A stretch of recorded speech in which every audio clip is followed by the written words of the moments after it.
अस्सलाम वालेकुम, welcome back to my YouTube channel. कैसे हैं आप सब लोग? उम्मीद करती हूँ कि आप सब लोग खैरियत से होंगे। आज आपके लेकिन में मज़ेदार से चिकन चीज़ सैंडविचेस की रेसिपी, जो कि बहुत ही आसान और बहुत ही झटपट सी रेसिपी है। तो आप लोगों ने इस रेसिपी को ज़रूर ट्राई करना है, वीडियो को फुल वॉच करना है। चैनल पर नहीं तो काइंडली मेरे चैनल को सब्सक्राइब कर लीजिए। तो आइए चलते हैं इस मज़ेदार सी रेसिपी की तरफ। तो यहाँ पे जी सबसे पहले आप लोगों ने पैन के अंदर तकरीबन 4 to 5 टेबलस्पून ऑयल शामिल कर देना है। ऑयल शामिल करने के बाद अब इसके अंदर हम लोग चिकन ऐड करेंगे, तकरीबन हाफ़ के जी बोनलेस आप लोगों ने लेना है। इस तरह से आप लोगों ने इसे छोटे छोटे क्यूब्स में कट कर लेना है। और अब आप लोगों ने इसे अच्छी तरह से मिक्स करना है। और मिक्स करने के बाद अब आप लोग इसकी अच्छी तरह से भुनाई करें, तकरीबन 1 से 2 मिनट के लिए मीडियम फ्लेम पर, ताकि इसका जो कलर है वो पिंक से वाइट हो जाए। अच्छी तरह से इसकी भुनाई करने के बाद अब इसके अंदर हम लोग शामिल कर देंगे ginger powder 1 teaspoon, garlic powder 1 teaspoon. अगर आप लोगों के पास ये दोनों पाउडर ना हो तो आप लोग इसके अंदर अदरक लहसुन का पेस्ट भी ऐड कर सकते हैं, आप लोगों की अपनी मर्ज़ी है। अब आप लोगों ने इसे अच्छी तरह से मिक्स करना है और अगेन आप लोग इसकी हाई फ्लेम पर तकरीबन 1 मिनट के लिए अच्छी तरह से भुनाई कर लें। और अब इसके अंदर हम लोग शामिल करेंगे नमक तकरीबन 1 टेबलस्पून। इसके अलावा इसके अंदर हम लोग ब्लैक पेपर ऐड करेंगे तकरीबन हाफ़ टी स्पून। इसके अलावा इसके अंदर हम लोग शामिल कर देंगे रेड चिली पाउडर तकरीबन 1 टेबलस्पून। अगर आप लोग ये बच्चों के लिए बना रहे हैं तो आप लोगों ने इसके अंदर सिर्फ 1 teaspoon red chilli powder add करना है। और इसके अलावा इसके अंदर हम लोग शामिल कर देंगे ज़ीरा पाउडर तकरीबन हाफ़ टी स्पून। अब आप लोगों ने इसे अच्छी तरह से मिक्स करना है। और मिक्स करने के बाद अब आप लोग इसे हाई फ्लेम पर तकरीबन 1 मिनट के लिए कुक कर लें।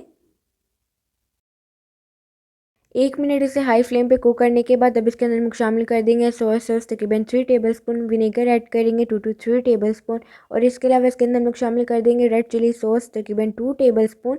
और इसके अलावा इसके अंदर हम लोग शामिल कर देंगे हॉट सॉस तकरीबन 3 टेबलस्पून। ये जितनी भी सॉस वगैरह आप लोगों ने ये ज़रूर ऐड करनी है, इसी से इसके अंदर बहुत ज़्यादा अच्छा सा टेस्ट आएगा। तो आप लोग कोई भी इसके अंदर से स्किप मत कीजिएगा। अब आप लोगों ने इन सब चीज़ों को अच्छी तरह से मिक्स करना है। और मिक्स करने के बाद अब आप लोगों ने इसे तकरीबन 1 से 2 मिनट के लिए मीडियम फ्लेम पे कुक कर लेना है। 1 से 2 मिनट इसे कुक करने के बाद अब इसके अंदर हम लोग शामिल कर देंगे कैप्सिकम तकरीबन 2 to 3 टेबलस्पून। इस तरह से बारीक बारीक कटी हुई कैप्सिकम ऐड करने के बाद आप लोगों ने इसे बहुत ज़्यादा कुक नहीं करना, जस्ट इसे हम लोग 1 मिनट के लिए अच्छी तरह से मिक्स करेंगे। और अब आप लोगों ने इसका फ्लेम ऑफ करके अब आप लोगों ने इसे रूम टेम्परेचर पे अच्छी तरह से ठंडा कर लेना है। तो नेक्स्ट स्टेप में जी अब आप लोगों को चाहिए होंगे 2 ब्रेड के स्लाइस। इस तरह से आप लोगों ने इसके ऊपर मायोनीज़ ऐड कर देनी है तकरीबन 2 to 3 टेबलस्पून। मायोनीज़ ऐड करने के बाद अब आप लोग इसे अच्छी तरह से स्पून की मदद से स्प्रेड कर लें। और अब इसके ऊपर हम लोग ऐड कर देंगे चिकन। चिकन आप लोगों ने अच्छी क्वांटिटी में ऐड करना है, कम मत ऐड कीजिएगा आप लोग। चिकन ऐड करने के बाद अब इसके ऊपर हम लोग ऐड कर देंगे हस्बे ज़रूरत चीज़। चीज़ आप लोग कोई भी ले सकते हैं, चेडर हो या फिर मोज़रेला, जो भी आप लोगों के पास इजीली अवेलेबल हो, अपनी मर्ज़ी के मुताबिक आप लोग जितनी चाहें ऐड कर लें।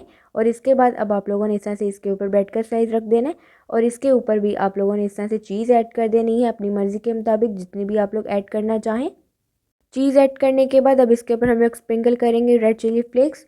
अब इसे स्प्रिंकल करने के बाद अब इसके ऊपर हम लोग इस तरह से कैप्सिकम ऐड कर देंगे। और इसके बाद इसके ऊपर हम लोग ऐड कर देंगे ब्लैक ऑलिव्स। और इसी तरह से आप लोगों ने बाकी सब सैंडविचेस को भी तैयार कर लेना है। तो नेक्स्ट स्टेप में जी आप लोगों ने एक पैन के अंदर 2 to 3 टेबलस्पून बटर ऐड कर देना है। अगर आप लोग बटर ऐड ना करना चाहें तो आप लोग ऑयल भी ऐड कर सकते हैं, आप लोगों की अपनी मर्ज़ी है। इस तरह से बटर जब अच्छी तरह से मेल्ट हो जाए तो इसके अंदर हम लोग इस तरह से सैंडविचेस रख देंगे। और अब आप लोगों ने इसे बिल्कुल लो फ्लेम पे कुक करना है तकरीबन 6 से 7 मिनट के लिए। या फिर आप लोग इसे इतना कुक करें कि चीज़ आप लोगों की अच्छी तरह से मेल्ट हो जाए। तो आप लोगों ने इसे बिल्कुल लो फ्लेम पर कुक कर लेना है। तो यहाँ पे ये देखें चीज़ अच्छी तरह से मेल्ट हो चुकी है, तो अब इसे हम लोग निकाल लेंगे। तो आइए चलते हैं इसकी फाइनल लुक की तरफ, जो कि आपने बिल्कुल भी स्किप नहीं करनी। तो यहाँ पे देखिए मज़ेदार से चिकन चीज़ सैंडविचेस हैं बिल्कुल तैयार। तो बेकरी से ज़्यादा अच्छे आप लोग ये घर में तैयार कर सकते हैं। तो आप लोगों ने इस मज़ेदार सी रेसिपी को ज़रूर ट्राई करना, अपना फीडबैक भी ज़रूर देना है कि आप लोगों को मेरी झटपट सी रेसिपी कैसी लगी। तो इसी तरह की मज़े मज़े की रेसिपीज़ देखने के लिए आप लोग मेरे चैनल को सब्सक्राइब करें, वीडियो को लाइक करें, शेयर करें अपने दोस्तों के साथ, अपनी फैमिली के साथ। और कमेंट करके भी अपना फीडबैक ज़रूर दीजिए कि आप लोगों को ये रेसिपी मेरी कैसी लगी। तो मुझे दीजिए इजाज़त, मुझे रखिए दुआ में याद। अल्लाह हाफिज़।